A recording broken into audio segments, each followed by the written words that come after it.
महाराष्ट्रामध्ये पुणे आणि काही महत्वाच्या शहरांमध्ये कालपासून एक वाद मोठ्या प्रमाणामध्ये पेटताना पाहायला मिळतोय.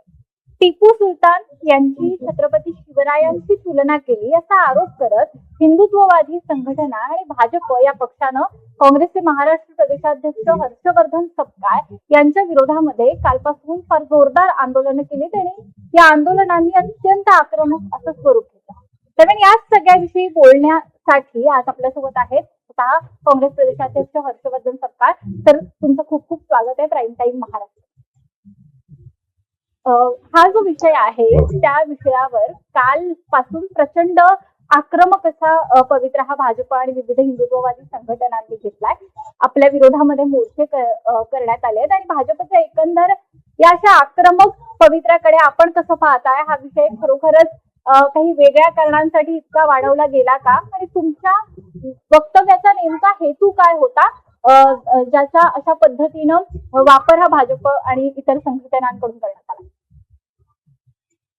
मला पत्रकारांनी एकंदरीत 2 दिवसापूर्वी 16 प्रश्न विचारले. त्यातला एक प्रश्न हा होता की जातीच्या धर्माच्या नावावर मोठी तेढ निर्माण करण्याचे आणि दंगे आणि समाजात द्वेष पसरवण्याचं मोठं एक काम सध्या सुरू आहे. या पार्श्वभूमीवर काही संघटनांनी सर्व महापुरुषांचे मांडी आळीमध्ये समकक्ष सर्वांचे फोटो कार्यालयामध्ये लावावे जेणेकरून सगळ्यांच्या अस्मितांचा आदर होईल अशी मागणी काही संघटनांनी केली आहे. आणि या मागणीमध्ये शिवाजी महाराज आणि टिपू सुलतान यांची देखील प्रतिमा असली पाहिजे का हा प्रश्न मला विचारला. या प्रश्नाचं ते उत्तर आहे आणि त्या उत्तरामध्ये मी शिवाजी महाराजांकडून प्रेरणा टिपू सुलतानांनी घेतली, शिवाजी महाराजांकडून आदर्श टिपू सुलतानांनी घेतला. शिवाजी महाराजांचं शौर्य हे अद्वितीय आहे या स्वरूपामध्ये माझं वाक्य होतं. आणि फोटो जे आहेत हे समान आपण जर कार्यालयामध्ये कुठे लावल्या जात असतील तर आपण त्यांना सकारात्मक दृष्टिकोनातून बघितलं पाहिजे हे माझं वाक्य आहे, हे माझं विधान आहे. या विधानामध्ये चुकीचं गैर तुलनात्मक काही नाही. फोटो सोबत असावेत का हा प्रश्न आहे, त्यामध्ये असावेत हे जर उत्तर असेल तर त्याला तुलना म्हणण्यात आलं ही कुठेतरी भारतीय जनता पक्षाचा हा खोडसाळपणा आहे, धचा मा करण्याचा त्यांचा असणारा प्रयत्न आहे. आणि हे सर्व का करतात आहे तर नुकत्याच नगरपालिका महानगरपालिकेच्या निवडणुकीमध्ये भारतीय जनता पक्षाच्या प्रत्येक पोस्टरवर बॅनरवर त्यांच्या जाहीरनाम्यावर टिपू सुलतानचा फोटो होता. तेव्हा टिपू सुलतान यांनी कोणत्या कत्तली केल्या नाही, तेव्हा टिपू सुलतान हे आदर्श होते.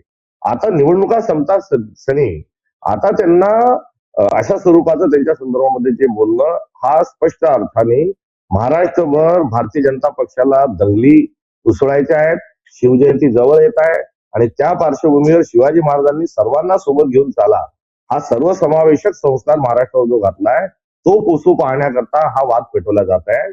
या वादाला नाहक खतपाणी घातलं जात आहे. मुळात हा वादच नाहीये आणि या वाद निर्माण करून गोबेल स्थितीचा वापर करून हे सगळं जे चाललंय हा महाराष्ट्राला तालिबान करण्याचा देवेंद्र फडणवीसांचा प्रयत्न आहे. काल जे झालं ते काय झालं तर जे तालिबानमध्ये होते तेच झालं. तालिबानमध्ये काय सांगतात की हम करे सो कायदा, जे मी बोललो असेल त्याच्यात माझ्या काही कारवाई होत असेल तर ती कारवाई झाली पाहिजे. मी चर्चेला तयार आहे, याच्यावर डिबेट होत असतील तर त्या डिबेटला देखील तयार आहे. म्हणून मला जो विधान मला पत्रकारांनी प्रश्न विचारले ते पत्रकार देखील आपल्या प्रश्नां विचारल्याचं डॉक्युमेंटेशन त्यांच्याजवळ आहे. शेवटी महाराष्ट्राचा तालिबान करणे म्हणजे जीव कापून टाकू, दगड फेकू, आम्ही तुमच्या कार्यालयावर येऊ, तर महाराष्ट्रामध्ये दंगे पेटवण्याचं कारस्थान कुठेतरी भारतीय जनता पक्ष यामागचं आहे. मी जे बोललोच नाही ते माझ्या तोंडी ते वारंवार बोलून घालल्या जात आहे. माझी आपल्याला विनंती आहे की आपल्या स्थानिक पत्रकार असतील, माझं मूळ वाक्य असेल, तो प्रश्न असेल, या अनुषंगानं या सर्व घटना थांबवण्याच्या अनुषंगानं सर्वांनी सामूहिक प्रयत्न करावे ही माझी अपेक्षा राहील. तर यामध्ये फक्त काही स्थानिक नेते नव्हे किंवा काही कार्यकर्ते नव्हे तर अगदी मुख्यमंत्री देवेंद्र फडणवीस यांनी सुद्धा या मुद्द्यावर प्रतिक्रिया देताना आपल्यावर अत्यंत आक्रमक शब्दामध्ये टीका केली आहे. किंवा कालचा जर आपण एकंदरच पुण्यातलं वातावरण बघितलं, एक काँग्रेसचा कार्यकर्ता जखमी झाला, महिला पोलीस कर्मचाऱ्याला तिथे दुखापत झाल्याची माहिती मिळते. हा इतका आक्रमक पवित्रा फक्त काही वैचारिक मतभेदांमुळे खरोखरच घ्यायची गरज होती का? आणि देवेंद्र फडणवीसांचं सुद्धा याविषयीचं जे विधान आहे ते आक्रमक आहे, त्यामुळे त्यावरून सुद्धा आपल्यामध्ये काही प्रतिक्रिया वाद प्रतिवाद झालेले आहेत गेल्या काही दिवसांमध्ये. तर त्याविषयी तुम्ही नेमकं काय सांगा? देवेंद्र फडणवीसांचं जे प्रतिक्रिया होती ती अत्यंत आक्रमक होती, ती धादांत खोटी होती. मी शिवाजी महाराजांचा केलेला गौरव हा त्यांनी त्याच्यात उल्लेख केला नाही.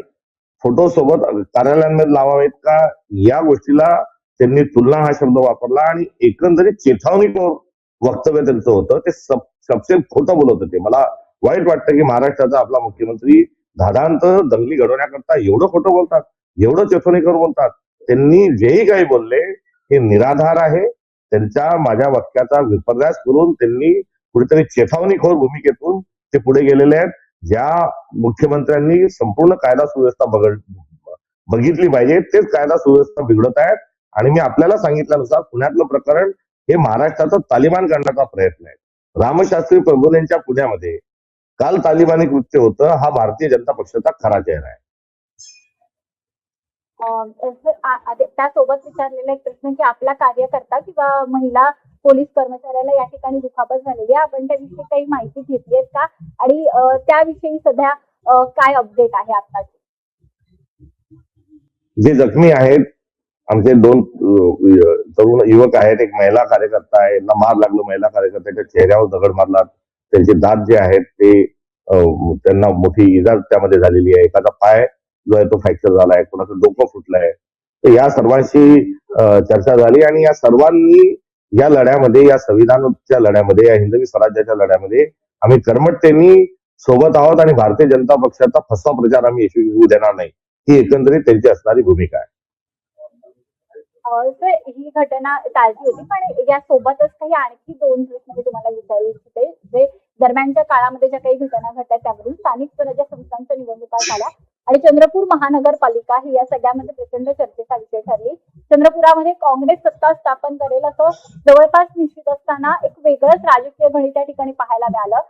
ठाकरेंची शिवसेना आणि भाजप यांनी इथे सत्ता स्थापन केली आणि या सगळ्याला कारणीभूत नेमकं कोण वाटतं आपल्याला? काँग्रेसमध्ये सुद्धा सुरुवातीच्या काळामध्ये 2 गट या ठिकाणी दिसले. तर काँग्रेसमध्ये पडलेल्या या 2 गटांमुळे ही परिस्थिती आली आहे, हातातोंडाशी आलेला घास हिरावला गेलाय की यामध्ये आपला राज्यातला मित्र पक्ष असलेल्या ठाकरे सेनेकडे तुम्ही हा दोष द्या? आमच्या स्थानिक सर्व नेत्यांमध्ये आमची चर्चा सुरू होती आणि चर्चेअंती आमचे निवडून आलेले 27 हे एकसंघ स्वरूपामध्ये आम्ही सभागृहात गेलो. आम्ही आमच्यासोबत इतर 4 जे नगरसेवक आहेत त्यांची देखील गोळाबेरीज तिथे केली. 31 जण आम्ही सभागृहात गेलो. काँग्रेस पक्षाच्या माध्यमातून 31चं संख्याबळ आमचं झालं होतं. शिवसेना उभाटा जे आहे त्यांच्याजवळ 8 मतदान होतं. त्या 8 जणांनी थेट स्वरूपामध्ये भारतीय जनता पक्षाला मतदान केलं. मला असं वाटतं की ही त्यांची चूक आहे. त्यांनी मतदानाला गैरहजर राहिले असती तरी काँग्रेसचाच कुठेतरी महापौर झाला असता. आमच्या आपसातल्या वादाला बोट दाखवून त्यांनी भाजपला त्या 8 जणांनी मतदान करणं हे संपूर्णतः चुकीचं आहे.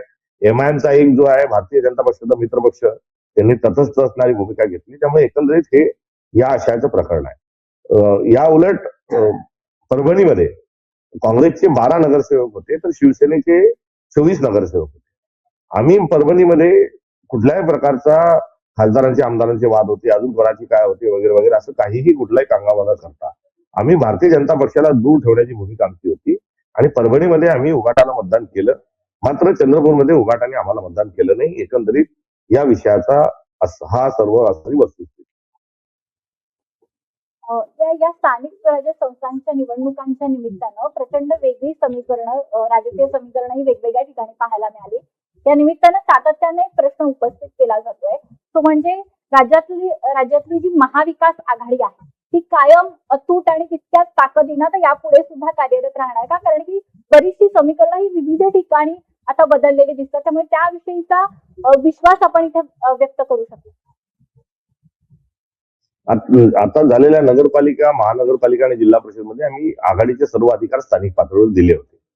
2029ला आता पुढच्या निवडणुका आहेत आणि या दरम्यानच्या काळामध्ये निश्चित स्वरूपामध्ये भाजपच्या विरोधातील सर्व मतांची मोड बांधण्याच्या अनुषंगाने आम्ही चर्चा करू. तर अगदी अखेरचा प्रश्न, आपल्या महाराष्ट्राचे उपमुख्यमंत्री अजितदादा यांचं काही दिवसांपूर्वी निधन झालं आणि त्यानंतर बऱ्याचशा घडामोडी या महाराष्ट्रामध्ये घडत आहेत. काँग्रेस हा राष्ट्रवादीचा अनेक वर्षांचा मित्रपक्ष राहिलेला आहे. तुमची युती ही नैसर्गिक आहे आणि गेल्या काही वर्षांची समीकरणं जर आपण सोडली तर काँग्रेस आणि राष्ट्रवादी हे कायम एकत्र राहिले. त्यामुळे अख्ख्या महाराष्ट्राची जी भावना आहे ती निश्चितच पक्षामध्ये सुद्धा आपल्याही पक्षामध्ये असेल अशी अगदी साधी भावना आहे. पण या सगळ्यावरून जे काही राजकारण चालू आहे म्हणजे राष्ट्रवादीचं विलिनीकरण असो, उपमुख्यमंत्री सुनेत्रा पवारांना त्या पदाची शपथ घेण्यासाठी केलेली घाई असो, तेव्हा अगदी आज आलेली बातमी की अजितदादा ज्या दिवशी गेले त्याच दिवशी 75 फाईल्सवर सह्या करून त्या निकाली लावण्याचा जो काही अधिकाऱ्यांचा कारनामा आहे तो समोर आलेला असो, रोहित पवारांचे या सगळ्या प्रकाराविषयीचे आरोप असो, याविषयी कुठल्याही काँग्रेसच्या नेत्यानं तसं समोर येऊन काहीही भूमिका मांडलेली नाही. तर त्याविषयी एक आपल्या पक्षाकडून किंवा आपली एक काही भूमिका तुम्ही या सगळ्यावर मांडू इच्छिता? नाही, एकंदरीत आता एक संकमनातून महाराष्ट्राचं राजकारण जात आहे. अजितदादांसारखा एक लोकनेता त्यांचा मृत्यू झालाय. त्यामुळे एकंदरीत सध्या भारतीय जनता पक्ष जे आहे ते आपला खेळ जो आहे ते खेळत आहे. त्यामुळे या सर्व संक्रमणावस्थेमध्ये आम्ही लक्ष ठेवून आहोत आणि येणाऱ्या काळामध्ये जरूर या सर्व गोष्टींच्या अनुषंगानं संघटनेत आणि मित्रपक्षांची चर्चा करून पुढील वाटचाल ठरवलं जाईल. तर खूप खूप धन्यवाद तुम्ही प्राईम टाइम महाराष्ट्राशी बोलल्याबद्दल आणि आम्हाला इतका वेळ दिला.